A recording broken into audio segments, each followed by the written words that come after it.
नमस्ते साथियों। आज गांव सरकार की 116वीं कड़ी में हम आपसे बातचीत करेंगे और आज एक ऐसे गांव के बारे में बात करेंगे जो जहां महिलाओं ने उस गांव के कायाकल्प कर दिया। महिला शक्ति का एक नमूना है ये गांव। और उड़ीसा का ये जो गांव है, आंचला गांव, कोरापुट जिले में है, स्थित है। तो इस गांव के पहले हालत समझ लीजिए। इस गांव की हालत ये थी कि यहाँ एक पहाड़ था और गांव के सटा हुआ पहाड़, और उस पहाड़ से एक नदी निकलती थी। पहाड़ एक छोटा सा 250 एकड़ में फैला हुआ था, जंगल था पहले। और उस जंगल से वो एक झरना का एक छोटी सी नदी निकलती थी, झरना ही कही। और उस झरने से उस गांव में बहुत पहले के कभी रहा होगा, उस झरने के पानी से पूरा के बन तलहटी में गांव बसा हुआ था। और उस झरने के पानी से वहाँ सिंचाई वगैरह के जो साधन थे उसे वो लोग अपने गांव की सिंचाई करते थे, खेती करते थे। और जंगल था, जंगल का हरा भरा जंगल था, और उससे उनका जीवन यापन अच्छे तरह से बहुत चल रहा था। लेकिन उतना दोहन हुआ उस प्रकृति का वहाँ कि हालत यह कि जंगल की लकड़ियाँ काट काट के लोगों ने जंगल को सुखा दिया।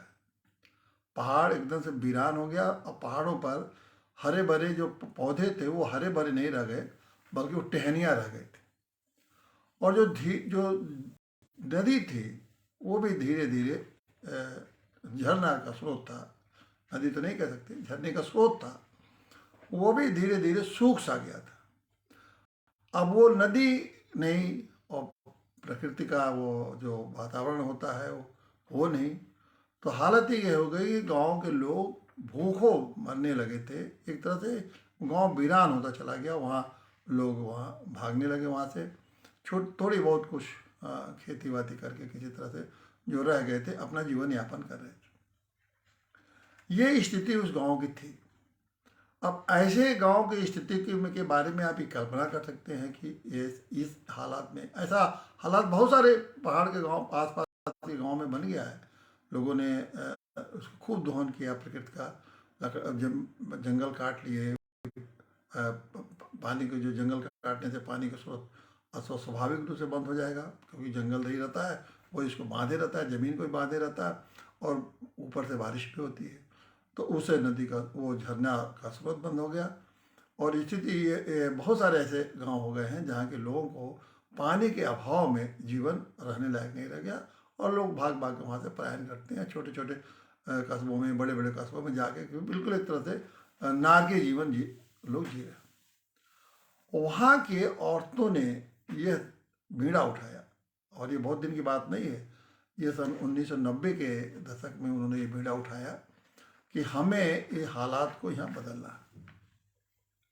अब देखिए, उन महिलाओं ने ये बीड़ा उठाया और महिलाओं ने ये संकल्प लिया कि एक अभियान चलाया कि हमें यहाँ पहले तो इसके जंगल को हम लोगों को इस लायक बनाना है कि यहाँ फिर से पेड़ पौधे और जो जंगल के पर्यावरण है उस तरह का बन जाए, वहाँ पेड़, हरे भरे पेड़ हो जाए, और जंगल में जो चीज़ें होती है सारी वहाँ आ जाती। पहले तो उन्होंने सोचा, फिर वो सोचा कि जब जंगल ठीक हो जाएगा तो फिर पानी का स्रोत भी हो जाएगा।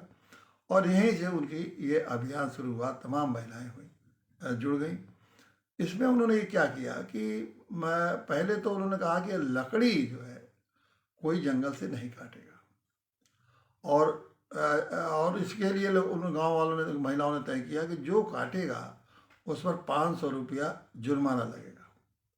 तो ये एक नियम उन्होंने बहुत सख्त बनाया, और सारे लोगों ने कोशिश किया उनको कि इसको लोग माने। और मनाने के लिए उन्होंने कहा कि इसके लिए ये दिक्कत ये थी कि अगर लकड़ी नहीं काटेंगे तो उन लोगों के उसमें गैस सिलेंडर तो थे नहीं। तो लोगों ने सोचा कि फिर अगर लकड़ी नहीं काटेंगे तो लोग वहाँ से लकड़ी वो कैसे भोजन बनाएंगे। तो ये कितना अद्भुत इन्होंने संकल्प लिया कि उन्होंने कहा कि अब सामूहिक भोजनालय बनेगा। तो 3 घर 4 घर के और परिवार में एक जगह भोजन बनने लगा, और उसके इसे लकड़ी की जो खपत बहुत कम हो गई।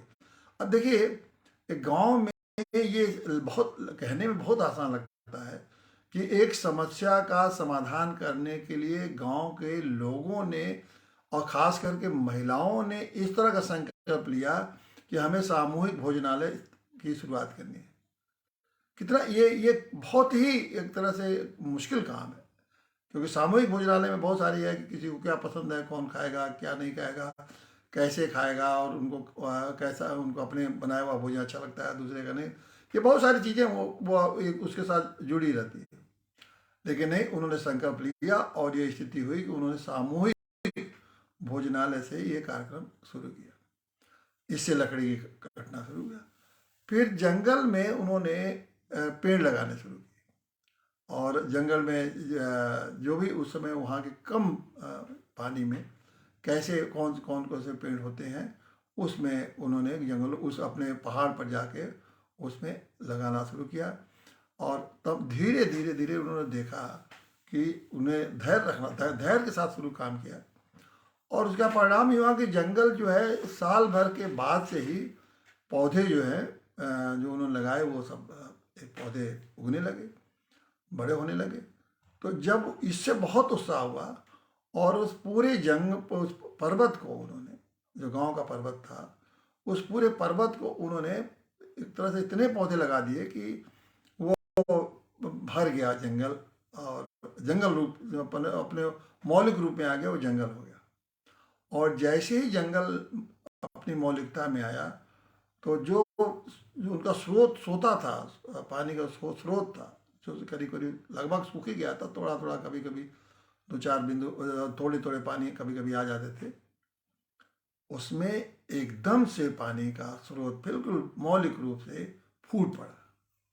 अब वो गांव के लोगों ने इतना उत्साह आया उनको कि जब वो जिस दिन उनका पानी का स्रोत का पानी बहा पहली बार कुछ सालों बाद,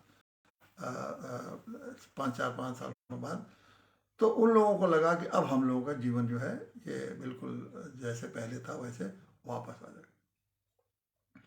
तो अब ये जब 90 की दशक के 30 साल बाद उस गांव की स्थिति ये है कि उन्होंने वहाँ अब पूरे हरे भरे जंगल हैं, जंगल में अब चिड़िया भी आ गई हैं, जंगल में जंगली सुअर भी आ गए हैं, जंगल में हिरण भी आ गए हैं, और जंगल में जितने भी जंगल में जानवर हो सकते हैं सब अब उसमें उस पहाड़ के जंगल में चारों तरफ उसमें एक हरियाली जैसी माहौल और बहुत ही सुंदर वातावरण जंगल को उन्होंने पैदा कर दिया।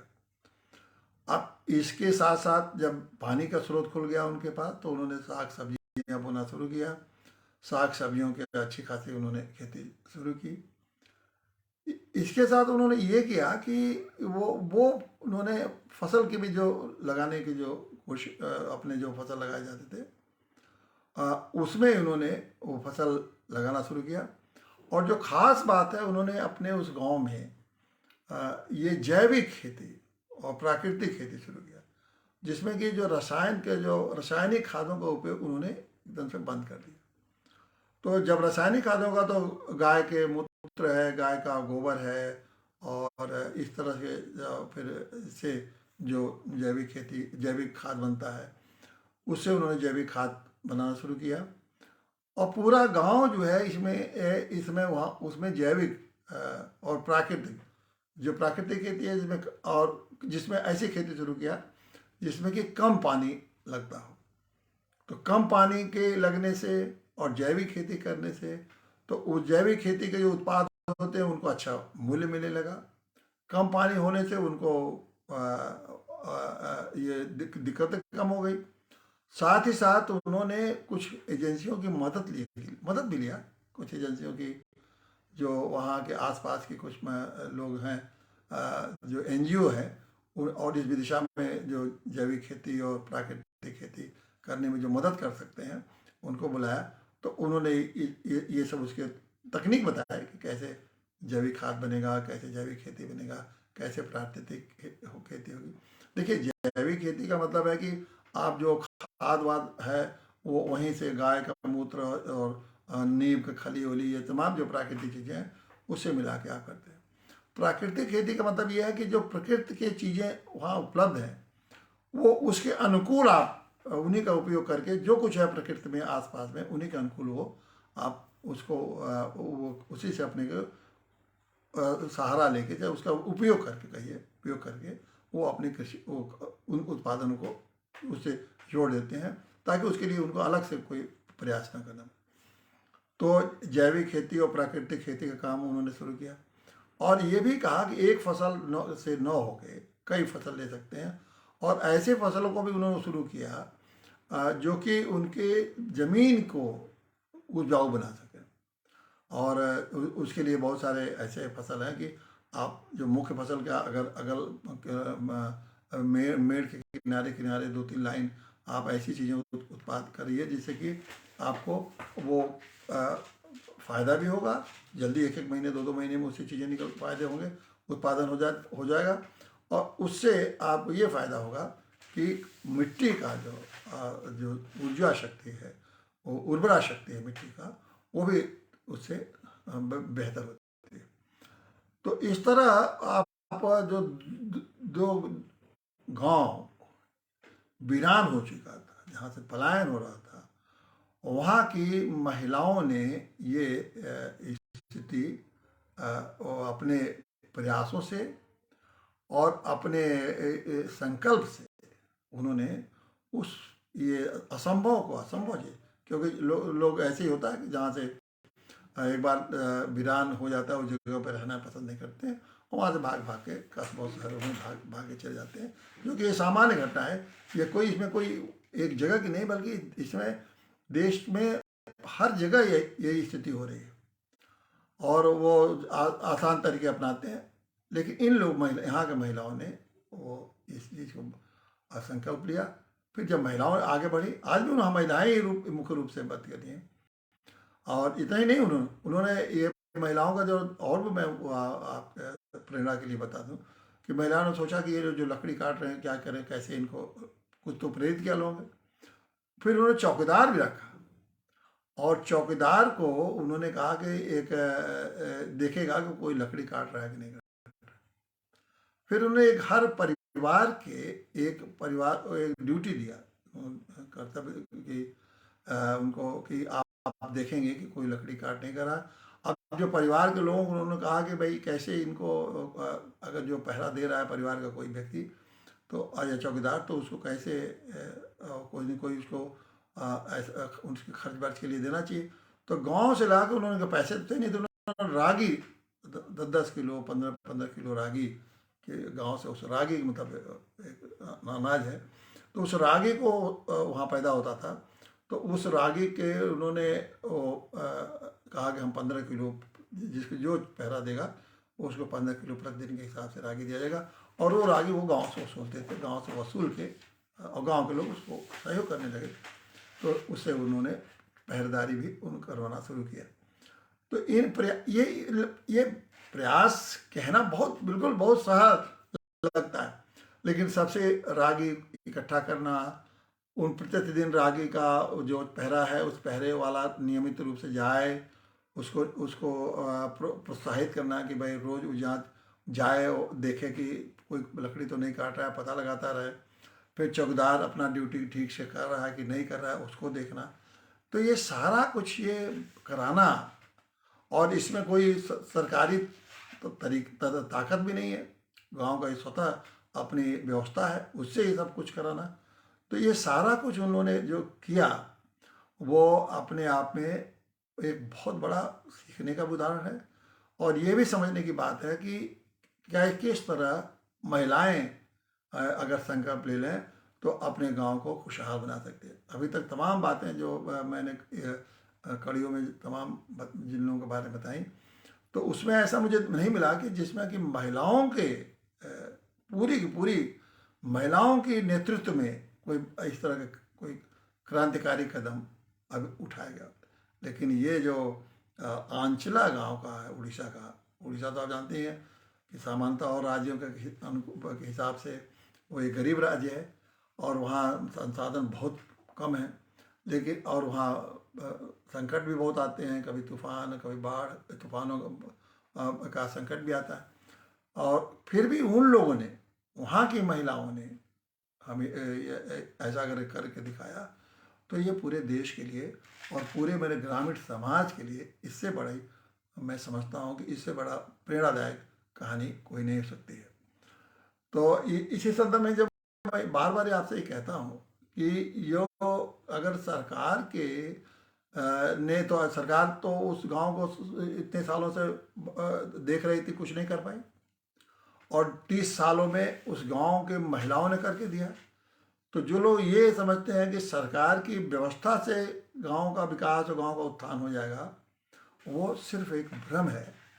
उस सरकार के व्यवस्था से आपको चीज़ें स्थापित हो जाए, सड़क बन जाएगा, बिल्डिंग बन जाएगी, बिजली लग जाएंगे, तार लग जाएंगे, लेकिन इससे उस जब तक वो वहाँ के सहयोग नहीं होगा, आपस में गाँव के लोगों का खुद का उसमें अपना भागीदारी नहीं हो जाएगी, स्वतः कोई भागीदारी, तब तक आप ये समझिए कि गांव का इस तरह का विकास हो कि वो गांव अपने को स्वतंत्र कर ले। एक तरह से इन्होंने अपने गांव को तो स्वतंत्र कर लिया ना, वहीं के स्रोतों से सारी चीज़ें उन्होंने पैदा करके और फिर उस हिसाब से गांव को अपना किसी के सहारे अब नहीं हो, अपने साधनों से सब चीज़ वो कर रहे हैं और अपने को स्वतंत्र एक तरह से उन्होंने कर लिया। सरकार की गुलामी से एक तरह से अपने को मुक्त कर लिया, सरकार के अधिकारियों के और नेताओं के गुलामी से उन्होंने मुक्त कर लिया, एक तरह से स्वतंत्र गाँव। अब वो सरकार के धीरे धीरे उन्होंने ये भी किया कि जो सरकार की योजनाएं हैं जो ग्रामीणों के लिए हैं, पहले तो सरकार की कोई ऐसी योजना लाते तो क्या होता, न जल है, न वहाँ वातावरण है, न पानी, कुछ भी कृषि के लायक। पहले उन्होंने कृषि के लायक अपने को बनाया कि वहाँ, और कृषि के लायक बनने के लिए पहला जल ही सबसे महत्वपूर्ण है, तो उसको किया उन्होंने, पर्यावरण को ठीक, जंगल को ठीक किया, और ताकि नियमित रूप से जल वृष्टि भी होने लगी, तो उसका भी उनका रास्ता खुल गया। फिर उन्होंने ये प्रयास करके ऐसे कि अब उन्होंने अपना प्राकृतिक खाद, उसको भी सरकार के ऊपर नहीं निर्भर रहा कि हमें बाहरी रासायनिक खाद जाके यहाँ खेती नहीं मिलेगा तो खेती नहीं होगी, उसका भी उन्होंने व्यवस्था कर लिया। उसके बाद अब सरकारी योजनाओं को वो अपने गांव में लागू कर रहे हैं, और लागू महिलाएं कर रही हैं, ला रही हैं उनको, जो सरकारी योजनाएं उनके पास हैं उसके बाद समझ रहे हैं, पहले तो समझ रहे हैं कि सरकारी योजना है और कौन सी योजना सरकारी लाभकर होगा, वो अपने गांव में उसको धीरे धीरे लागू करा रही हैं, और धीरे धीरे ये गांव बड़ी तेजी से अब संपन्नता की ओर बढ़ रहा है। तो ये महिलाओं द्वारा संपन्न गांव का आपको मैं उदाहरण ये मैंने दिया। अब मैं समझता हूँ कि ये आंचला गांव उड़ीसा का या देश के लिए एक सबसे बहुत ही प्रेरणादायक है, और महिलाओं की शक्ति के लिए भी है कि महिलाएं चाहे तो अपने गांव को स्वर्ग बना सकती हैं। जैसा मैंने कहा कि आप उनको अधिकार दीजिए, पुरुषों के, आप समझते हैं कि पुरुष करेंगे, नहीं, जब महिला कर सकती हैं तो महिला पुरुष अगर दोनों मिल जाएं तो क्या नहीं कर सकती हैं। तो महिलाओं ने जिस तरह से किया वो सबके लिए प्रेरणादायक है। तो अंचला गांव के बारे में आप ये उसकी कहानी मैंने आपके सामने रहा, एक बहुत प्रेरक गांव का जो मैं श्रृंखला में चला रहा हूँ कि भारत के प्रेरक गांव, उसमें अंचला गांव की प्रेरणा पूरे देश के लिए एक तरह से बहुत सुंदर उदाहरण है जहाँ महिलाओं ने ऐसा करके दिखा। अब मैं आपको थोड़ा सा पिछले दो रविवार को मैं आपसे बातचीत नहीं कर पाया, उसका कारण था, पहला तो यह है कि पिछले रविवार के पहले वाले रविवार में भारत पर वो नैतिक पार्टी का स्थापना दिवस था, तो हम लोगों ने उस नैतिक पार्टी का स्थापना दिवस को इस बार उसमें गोष्ठी रखा, और उस गोष्ठी में गांव सरकार के मुद्दे को ही रखा। तो चूँकि गोष्ठी में रख के उसको बताया गया गांव सरकार के बारे में, पूरी गोष्ठी का विषय था, तो इसलिए वो पिछला रविवार नहीं, पिछले रविवार को तो ये कार्यक्रम इसलिए नहीं हो पाया कि शनिश्चर को मैंने अपने गांव सिरसिया में एक बहुत ही महत्वपूर्ण कार्यक्रम रखा था, अपने गांव धौरिया जिले में सिरसिया गाँव। वो कार्यक्रम ये था कि जो एक वहाँ कुछ पूर्वांचल के जो बड़े बड़े लोग थे, डॉक्टर विश्वनाथ तिवारी थे, वो उनको पद्मश्री मिला था, गोरखपुर के रहने वाले हैं, और उन्हें पद्मश्री मिला था इस समय शायद उसी क्षेत्र में के पद्मश्री भानु, इस समय पहले भी एक दो लोग पा चुके हैं, लेकिन इस समय अकेले वही हैं जिनको कि पद्मश्री का साहित्य के क्षेत्र में दिया गया। दूसरे एक थे कि लेफ्टिनेंट जनरल, और जो कि आपदा प्रबंधन से राज्य सरकार के व्यवस्था वो संगठन है, विभाग है, उसके वो उपाध्यक्ष थे, मतलब एक तरह से मंत्री थे। तो उनको बुला गया, गांव में बुला के सम्मानित किया गया ताकि ये लोग अपना उत्साहित हों, और भी क्षेत्रीय लोगों को, तमाम लोगों को सम्मानित किया गया। और फिट इंडिया सम्मान दिया गया। फिट इंडिया सम्मान उनको दिया जाता है जो लोग कि वो देश को ठीक करने में सहयोग करते। तो बड़े, और साथ ही साथ भारत परिषद जो उसका संगठन है, उसके तमाम कार्यकर्ताओं को बहुत मेहनत से कर रहे हैं, जो लोग संघर्ष करते आ रहे हैं, उनको भी फिट इंडिया सम्मान दिया गया। तो काफ़ी लोगों को, 40-50 लोगों को वहाँ ग्राम स्तर पर सम्मान दिया गया। तो ये एक बड़ा कार्यक्रम था। बहुत अच्छा लगा लोगों को, गांव ग्रामीण लोगों को, कि इतने बड़े कार्यक्रम को गांव में किया गया, और वहाँ गांव सरकार की भी चर्चा हुई, और सभी लोगों ने अपने विचार रखे कि ये गांव सरकार ही एक रास्ता है जिससे कि गांव का सर्वांगीण विकास हो सकता है, जिसको हम कहते हैं कि तभी गांव स्वर्ग बन सकते हैं। सभी इस बात से सहमत थे, सभी ने अपने विचार रखे, और सभी ने कहा कि ग्रामीण क्षेत्र में, मेरा उद्देश्य भी था कि गांव में ये बात आएगी तो गांव में लोग, जब महत्वपूर्ण लोग आके अपनी बात रखेंगे तो गांव के लोग उससे प्रोत्साहित होंगे, उत्साहित होंगे, और गांव सरकार को समझेंगे। और काफ़ी लोग वहाँ भी गांव सरकार को समझने लगे, और उस पर उन्होंने इस बात को आगे बढ़ाने का संकल्प लिया। और बहुत सारे जो भारत परिषद कार्यकर्ता वो भी समझे, और उन्होंने कहा कि इसको हम आगे बढ़ाएंगे। इसलिए 2 कार्यक्रम में। अब देखिए, लेकिन मैं एक बात आपको, ये गांव में जब मैं गांव में जाता हूँ तो कोई न कोई समस्या हमारे सामने आती रहती है। और इस बार मैं इस कार्यक्रम का भी वहाँ घोषणा करके आया हूँ, लेकिन पहले उन समस्याओं के बारे में बताऊँ कि देखिए, इस बार मैंने ये देखा कि उस गांव में बंदरों का बहुत बड़ा उत्पात मचा हुआ है, और तमाम बंदर 200-250 बंदर गांव में हैं। हालत ये है कि सारे पेड़ों की टहनियाँ तोड़ दे रहे हैं, जो पेड़ लगे हुए हैं। वैसे तो पेड़ गांव में बहुत कम बचे हैं, लेकिन जो पेड़ हैं उनके पत्ते वो नोच देते हैं, टहनियाँ नोच देती हैं। अब ये पेड़ जो है साल 2 साल में इस कगार पर आ गए हैं कि वो सूखने के कगार पर आ गए। जितना भी छोटा मोटा कुछ भी हरियाली उनको फल फूल कहीं दिखता है, वो सब नोच नाच के सब बर्बाद करते। गांव के पास कोई साधन नहीं है कि इन बंदरों को, क्योंकि गांव के लोगों का ये कहना है कि हम इसमें बंदरों को भगाने के लिए, एक बंदर पकड़वाने के लिए 5,000 रुपया देना पड़ता है। 200-250 बंदर, इतना पैसा गांव के पास कहाँ है। गांव के लोगों के पास भी, उस गांव में इतना पैसा नहीं है कि अपना सहयोग जुटा के सारे लोग सहयोग कर दें कि गांव हट जाए, क्योंकि सारे लोगों में तो होती, उनको प्रेरित करने के लिए उन्हें अंदर इतना किसी ने ऐसा प्रेरित कर नहीं दिया कि सारे लोग पैसा इकट्ठा कर लें और भगा दें। और सरकार की कोई योजना है नहीं, सरकार की लंबी योजना फॉरेस्ट डिपार्टमेंट को लिखी हो, कहाँ लिखी है, क्या लिखी। जैसे सरकार का आप जानते हैं कि सरकार की जाल में अगर जो फंस गया तो उसको वो क्या हालत होती है, उसकी जाल की बातें मैं क्यों बार बार कहूँ। तो सरकार के तो मान का है नहीं।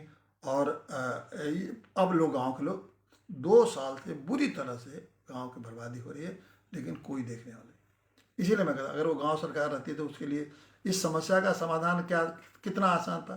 जिस दिन 2-4 बंदर दिखाई देते, उसी दिन पकड़वा के गांव सरकार फैसला करती और गांव सरकार उस बंदर को बाहर करा देती।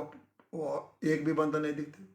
अब देखिए, बंदरों की समस्या से तो घर घर में घुस के जो खाना उनका नोच दे रहे हैं, उनको शांति से रहने नहीं दे रहे हैं, लोग जो कर रहे हैं, और जो चीज़ें खराब कर रहे हैं, उसके साथ साथ वहाँ की प्रकृति को भी नष्ट कर रहे हैं। सबके सामने दिख रहा है, प्रत्यक्ष दिख रहा है, लेकिन कोई उसका उपचार ग्रामीण लोगों के पास नहीं है। और यही सरकार चल रही है, ऐसे सरकार चल रही है देश में कि सरकार कह रही है कि सब मेरा बहुत बढ़िया चल रहा है, बहुत बढ़िया सरकार चला रहा हूँ मैं। और हालत ये कि गांव के बंदरों तक का उपचार इन लोगों के पास, सरकार के पास नहीं है। ये मैंने अपने आंखों से देखा। दूसरा, एक मैंने उस अवसर पर, ये जो सम्मान अवसर था, कि मैंने ये भी रखा कि जो जो यहाँ की विभूतियाँ हैं पूर्वांचल के क्षेत्र की, उनको सम्मानित किया ही जाएगा। साथ साथ मैंने वहाँ महिलाओं और ये गांव की बेटियों का और गांव के बुजुर्गों के सम्मान का भी कार्यक्रम रखा। अब देखिए इस कार्यक्रम को आप ध्यान से सुनिए। इस पीछे कार्यक्रम यह है कि एक चीज़ पर आप बिल्कुल ध्यान नहीं दे रहे हैं, कोई नहीं ध्यान दे रहा है। ये बहुत सामाजिक समस्या है जिस पर आज मैं खुल के बात करना चाहता हूँ। पहले क्या था कि गांव की जो बेटियां होती थीं उनके प्रति लोगों में एक बेटियों के भाव था। अब हालत ये हो गई है कि गांव की बेटियों को समय से विवाह नहीं हो रहे हैं, लड़कों के विवाह नहीं हो रहे हैं। तो पहले गांव में लड़के और लड़कियां आपस में कोई उनका प्रेम संबंध की चर्चा कभी संभव ही नहीं था, कोई होता ही नहीं था। लोग क्योंकि सब बहन भाई बहन मानते थे। अब ये स्थिति ये आ रही है कि गांव में ही तो कोई विवाह वगैरह अब नहीं करेंगे, तो उनमें निश्चित रूप से उम्र के साथ साथ उनके अंदर वो जो बायोलॉजिकल विकास होता है, तो उसके नाते उनमें आकर्षण बढ़ता है। जो युवा लड़की है, युवा लड़का है, और उनके आपस में प्रेम संबंध थे। भारत में, हमारे देश में ये मान्यता है, खास करके पूर्वांचल सभी भारतीय संस्कृति मानता है कि प्रेम का मतलब है विवाह। अब विवाह तो अब गांव में एक दूसरे से हो नहीं सकता, क्योंकि ये संभव नहीं हो, अभी मान्यता उसको नहीं मिली। तो अब बताइए, गांव में अगर लड़के लड़कों में प्रेम संबंध हो रहा है और अगर विवाह में परिणत नहीं हो रहा है, तो एक बहुत बड़ा संकट आपके सामने खड़ा हो रहा है, और क्या रूप लेगा उसका आप कल्पना नहीं कर सकते। तो इसीलिए मैंने कहा कि गांव के बेटियों का सम्मान करिए। आप कोशिश करिए कि इस तरह के जो प्रेम संबंध है, ठीक है लड़के लड़कियां हैं, बाहर प्रेम संबंध स्थापित करें उम्र के साथ साथ, तो जरूरी है। लेकिन गांव में इस तरह के जो जिसकी परिणति विवाह में नहीं हो सकती है, तो उस प्रेम संबंधों को बनाने से एक नई बहुत विकट समस्या भविष्य में आने वाली है, जिस पर ध्यान दें। तो इसीलिए हमने इस बात को वहाँ हम लोगों ने रखा कि बेटियों का सम्मान करिए। बेटियों का सम्मान इस तरह है कि उनको पढ़ाई लिखाई, उनका समय से विवाह करने में सहयोग करिए, और उनको कोई न कोई रोजगार सीखेंगी, ताकि वो जब रोजगार करने लायक होंगी, चार पैसा कमाने लायक होंगी, तो उनका विवाह भी बहुत आसान हो जाएगा। तो ये था गांव के लड़कियों का सम्मान देना। एक प्रतीक के रूप में हम लोगों ने उनको भेंट भी कुछ किया, लेकिन उसके पीछे उद्देश्य ये था कि सब लोगों को जागरूक करना कि गांव की बेटियों का सम्मान उसी तरह होना चाहिए जैसे पहले था, कि हर आदमी अपने गांव की बेटी को बहन या चाची, नानी, काकी, इस तरह से हमेशा उसको समझता था। दूसरा समस्या आ रही है बुजुर्गों की। बुजुर्ग जो हैं उनको, जब गांव के तमाम लोग ऐसे हो गए हैं कि बुजुर्ग जब किसी काम लायक नहीं रह जाते हैं, तो सोचते हैं कि ये मर जाए तो अच्छा है। ये बहुत दुखद चीज़ है। और ये देखिए, बुजुर्ग को आपको लगता है कि वो काम नहीं कर रहे हैं, लेकिन बुजुर्ग बहुत बहुत बहुत महत्वपूर्ण भूमिका निभाते हैं आपके जीवन में। वो आपके बच्चे को संस्कार डालते हैं, वो आपके बर्तन में एक कर्तव्य निष्ठा की भावना पैदा करते हैं, वो एक आदर्श आपके परिवार में और समाज में वो स्थापित करने में सहयोग करते हैं। अगर आप बुजुर्गों को बाहर कर देंगे, तो वो गांव में आप ये समझ लीजिए कि फिर कोई ना आदर्श रहेगा, ना कोई कर्तव्य रहेगा, ना कोई आपस में मेल मिलाप का जो अवधारणा रहती है वो रहेगा। फिर आप अकेले पढ़ते जाएंगे, और अकेला जीवन जिंदगी आपके लिए, चाहे धन दौलत सब कुछ हो, अकेला जीवन, एकाकी जीवन आपके लिए बहुत संकट आगे खड़ा कर सकता है। तो हमने कहा कि बुजुर्गों को सम्मान करिए, और इसके लिए हम गांव के अपने कह के आए हैं कि आप लोग जो सारे बुजुर्ग, अगर पहले तो ये करें कि एक गांव में चौपाल शुरू करें, और आधा घंटा एक घंटा सारे बुजुर्ग बैठें, आपस में बातचीत करें, और फिर उनके बातचीत से जो चीज़ें निकलेगी, वो सारी ये समस्याएं जो गांव में पैदा हो रही हैं, सामाजिक समस्याएं, उसका दिखेगा, धीरे धीरे उसका भी रास्ते निकलते चले आएंगे। तो ये मैंने कहा है कि आप दो आदमी पहले बैठे चौपाल लगाने पर, तीन बैठेंगे, देखा देखी लोग आएंगे, और एक चौपाल की स्थिति गांव में बन जाएगी। और जिस दिन चौपाल की स्थिति बन जाएगी, आप देखिएगा कि बहुत सारी चीज़ें, जैसे वो लोग, गांव के लोग लड़कियों पर भी नज़र रखेंगे, लड़कों पर भी नज़र रखेंगे, भाई कि आप लोग इस तरह से मिलना जुलना न रखिए, क्योंकि आप शादी कर नहीं सकते हैं, तो क्यों मेल जोल बढ़ाएं। और उसी तरह से वो लोग ये समझाएंगे बच्चों को, और कि तो तुम लोग मेहनत करो, काम करो, सीखो, नई नई चीज़ें सीखो, अपने को स्वतंत्र बनाओ आर्थिक रूप से, तो तुम्हारी शादी या विवाह में भी कोई दिक्कत नहीं होगी। और माँ बाप को भी कहेंगे कि बच्चों को समय से उनकी शादी ब्याह कर दीजिए, शादी विवाह में भी सहयोग करेंगे लोग। तो इस तरह ये बुजुर्ग जो हैं आपके सहयोगी बन सकते हैं, और बुजुर्ग आपस में एक दूसरे को सहयोगी बन सकते हैं, क्योंकि अगर लड़के बच्चे मान लें किन्हीं कारणों से बाहर हैं, तो किसी से दूसरे लड़के से कह के मदद करा सकते हैं और दवाई मंगा सकते हैं। तो ये सारी चीज़ें आपस में हो सकती हैं। तो ये हमने व्यक्तिगत अनुभव ये बात सोचा कि आपसे इसके बारे में चर्चा करूं। तो इस बार ये मेरा ये यही प्रयास है, और मैं कोशिश करता रहता हूँ कि हर बार अब कोई न कोई हम लोग बहुत दिनों से कर रहे हैं कि अब गांव में प्रोग्राम कर रहे हैं, और बहुत सारे गांव में कार्यक्रम, आप भी जहाँ भी मौका मिले आप गांव में करिए, गांव सरकार की बात करिए, और इस तरह जो गांव में उठने वाली समस्याएं हैं उनके प्रति भी नज़र रखिए और उसके समाधान के लिए कोशिश करिए। बहुत बहुत धन्यवाद साथियों।